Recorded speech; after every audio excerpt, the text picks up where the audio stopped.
you doing, buddy?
Hey, what's going on, guys? Thanks for tuning in to Wingate Solutions. I hope you're doing well. So today's video is going to be a continuation of our suppressor series. We're going to be testing point of impact shift with different cans and also repeatability, taking the can on and off. So hopefully you get something out of it. Appreciate you guys tuning in. Let's get into it. All right, guys, let's quick get into point of impact shift and kind of what I mean by that and what we're testing specifically. So point of impact shift is something we talk about when we're shooting suppressed or unsuppressed with specific cans. So if you have it zeroed suppressed and then you take the can off and then shoot it again, what is that shift? And then is it repeatable? And then when you mount the can back on the gun, does it go back to its original zero suppressed? In a perfect world, that's what we want. We don't want to have a removable can, then have to re-zero the gun every time we mount the can. So in a perfect world, we're going to have no point of impact shift taking it on and off. And then we want minimal shift when we take the can off and then shoot unsuppressed. There's a lot of variables with that, and it's not the end of the world. As long as it's repeatable and as long as you can measure that some way, less is better because then it makes it easier to take the can off and have less of a shift for general training purposes. So that's more desired. But that's going to be a lot of things are going to affect that, like barrel length, the thickness of the barrel, how heavy the can is, a lot of those things, even just the specific can itself, they're going to have different results with that. So usually a shorter, more stout barrel is going to have better point of impact shift, especially with a lighter can, because you're adding less variable, less weight to the end of the gun. But that's, again, it's different from different manufacturers. So today we're going to be testing the YHM Turbo K. I have a Sandman S and a Sandman K. They've been modified by Echo Machine to all be hub compatible. They're all running Plan B. So specifically, I'm testing Plan B as the mounting platform, and then these specific cans to see how much point of impact shift there is from suppressor to suppressor, as also with the repeatability of each can, all on one rifle. So I have one variable. It's my Ruger American tack driver of a gun. So if I have large groups today, it's because of me, not the gun. And I'm shooting 69 grain Sierra Match King from ADI. Awesome round. So I think I'd take a little bit of the variables out, doing it that way. I'm doing 100 yards prone with a bag. It's going to be pretty simple. Generally, I have this YHM Turbo K on that gun. So that's what it's going to be zeroed for. And I just want to see what happens when I take the can off and shoot it. What happens when I put it back on. And then we're going to swap the next can on, shoot 5 rounds, take it off, put it back on, shoot 5 rounds, put the next can on, shoot 5 rounds, take it off, put it back on and shoot 5 rounds, and just see where that point of impact shift changes throughout those shots. I'm going to let the gun cool down a little bit in between like cans. I'll go do something else. I have some other guns to zero. So that way there's a little bit of consistency to how hot the barrel is going to get. So we'll kind of see that as well. So yeah, trying not to get too lost in the weeds on it. So hopefully you guys get something out of it, but let's get into it. First group is going to be the YHM Turbo K. It's what I have it zeroed for, so it should be pretty good as my control. I'm going to take it off, shoot it unsuppressed, put it back on, shoot it again, and then move on. I'm not going to walk down each time, show you guys the target, and I'm also not going to set up another camera because I don't have one with me, so bear with me with that. I'll shoot. I'll probably speed up a lot of this, and then we'll go down, we'll check it out, I'll bring measuring tape, and we'll see together what's going on.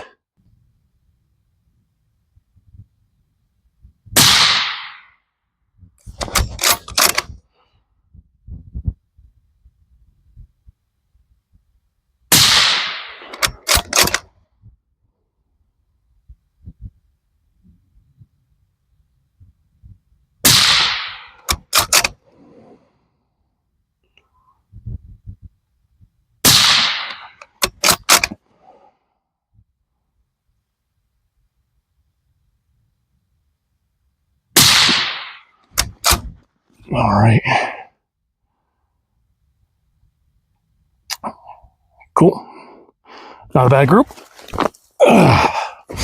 All right. Now for unsuppressed. So that one was top left, just for my own purposes.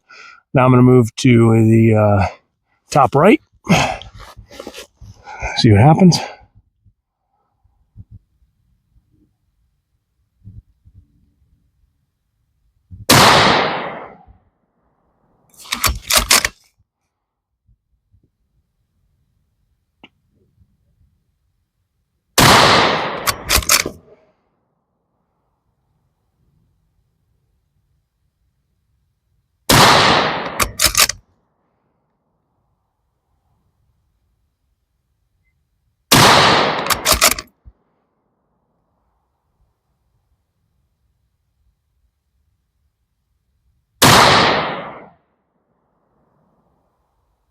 Cool.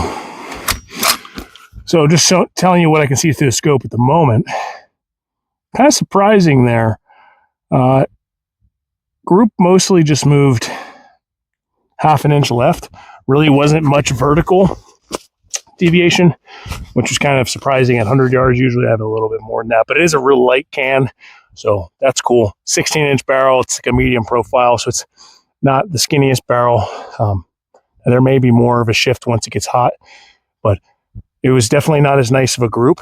Now, that's something that's pretty consistent in my testing, that suppressors, especially good ones, tend to tighten up groups. Now, that's hit or miss, not always the case, but sometimes they'll add a little more precision to your groupings and also a little bit more velocity. So that's something that's a variable as well. So cool. Moving on. All right, YHM Turbo K is back on for another follow-up group just to see if there's a shift. And, I tend to, obviously you go hand tight when you're twisting these back on. As long as you're pretty consistent with how you hand tighten them, I don't think there should be that much of a shift because these are nice taper mounts. But let's see. And from my experience, there really isn't much. But this will prove that, at least we're variable of one test on it. We'll do more of it, but we'll see how it does. Anyway, this will be the center of the target because I have 5 individual pasties down there. So this will be the center for the second Turbo K group.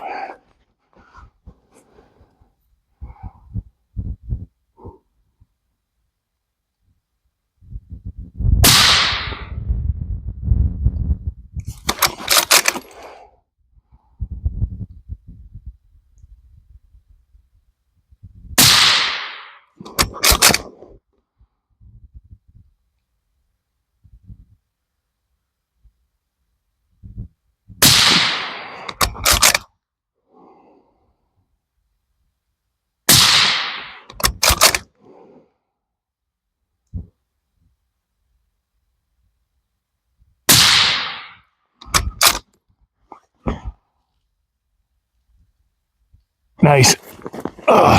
Good shooting gun. I'm not sure if I'm going to speed all that up or not. You guys can see I'm not taking all day long to make the most precise group in the world. I mean, still cover them with a thumb, so I'm happy with them. But I am doing this relatively with some haste.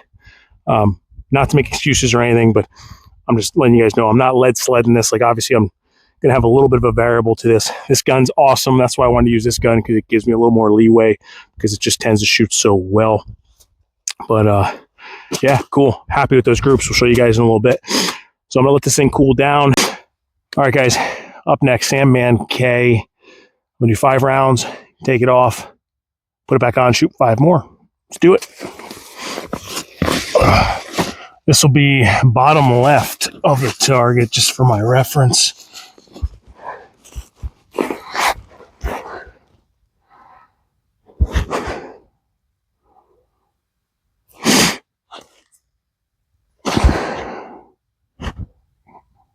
Yeah, it's snowing pretty good, but I can still see well enough.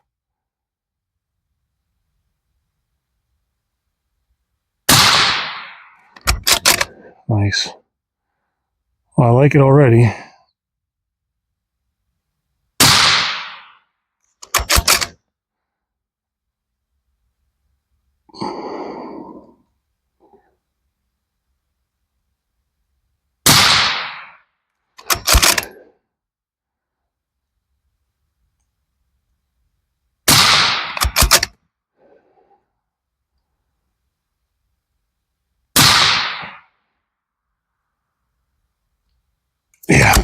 Nice group for sure. All right. Sandman K, group number 2. This will be bottom right.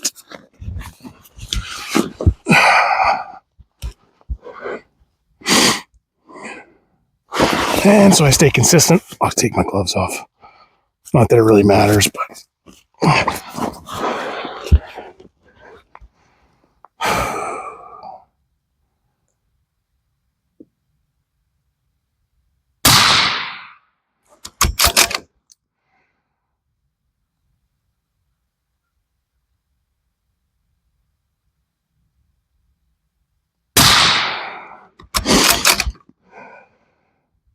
snow's definitely messing with it. It's like I got a snow mirage.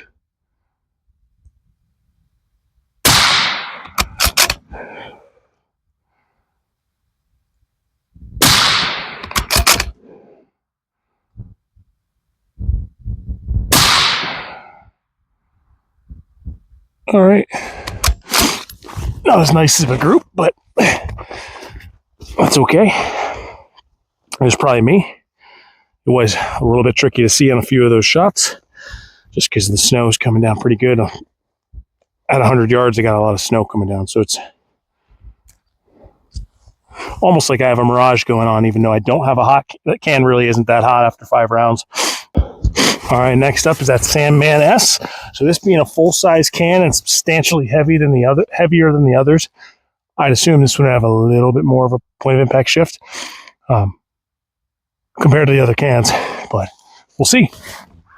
It's my first time doing this with the S and the K since I've switched to the Plan B. All right, so I'm going to switch over to a different piece of paper now. This one will be dead center of the target for the S.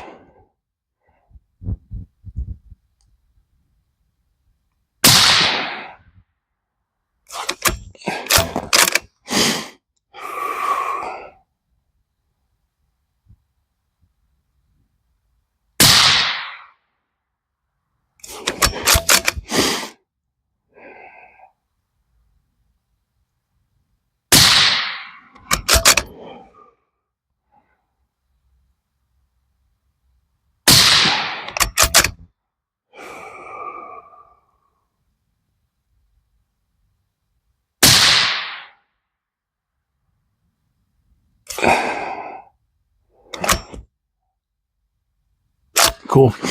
Yeah, that one looks pretty much like what I thought, being that this can is a lot heavier.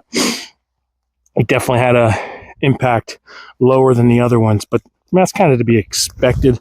Can't expect different cans to have the exact same point of impact shift from different other cans. So anyway, I'll take this off, put it back on, shoot 5 more, then we'll head down.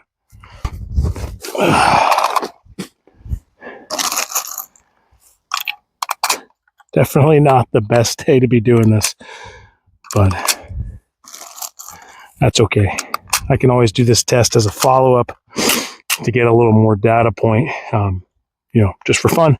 But I figured this would be something cool. Well, it's not a lot of tests like this, so I figured it's something I was interested in, and I'd bring you guys along.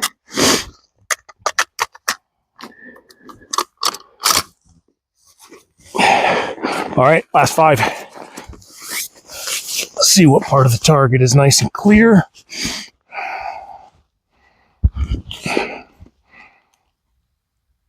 All right, I'm going to go with bottom right because the bottom left looks like it might have a stick in the way. So bottom right for the last group.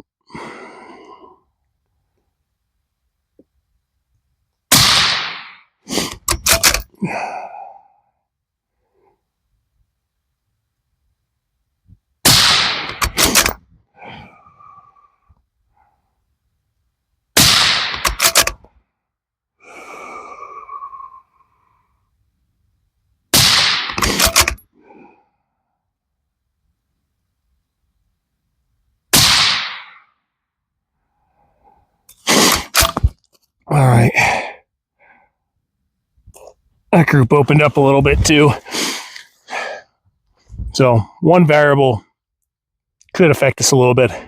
I did wait in between different suppressors, not in between the two groups per can, but I waited a pretty good amount of time, zeroed another gun while I was waiting. Gave the barrel a little bit of time to come down. I mean, I'm not shooting this crazy fast, but I could have groups starting to open up just because I've shot a decent amount through it. But I don't think it's going to be that big of a deal. We'll go down and check it out.